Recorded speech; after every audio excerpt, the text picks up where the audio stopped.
কি করছো? এই তো জামাটা ইস্ত্রি করছি। এই কিছুক্ষণের মধ্যে বেরোবো আর তুমি এখন জামা ইস্ত্রি করছো? আরে কালকে কাচলাম না সব, এগুলোর মধ্যে এইটা শুকায়নি, কি করব, সারাদিন আজকে শুকিয়েছে, এখন ইস্ত্রি করে ঢুকিয়ে নিচ্ছি।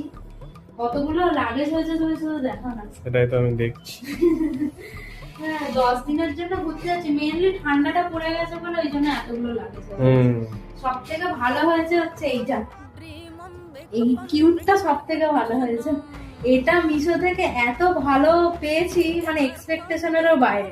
এইটুকুনি পুচকি যেরকম, মানে একদম স্পেসটা অনেকটা, তার মধ্যে 5-6টা চেন আছে এর ভিতরে, মানে খুব ভালো। আর দামটা শুনলে তো আপনারা অবাক হবেন, এইটুকুনি মানে দেখতে এইরকম, কিন্তু এত সুন্দর স্টাইলিশ ব্যাগটার দাম মাত্র 300 টাকা।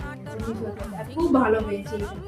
তাই এটাই সব থেকে কি সুন্দর না, কিউট এটা। তারপরে এত বড় একটা পেয়েছি, এই এত বড় একটা রয়েছে এর মধ্যে তো ট্রেনে যাব সেই সব, তবে জুতো টুতো সব রয়েছে, খাওয়ার জিনিস, আর ওটার মধ্যেও জামা কাপড় সব, মানে মিলিয়ে মিশিয়ে সবটাতেই রয়েছে।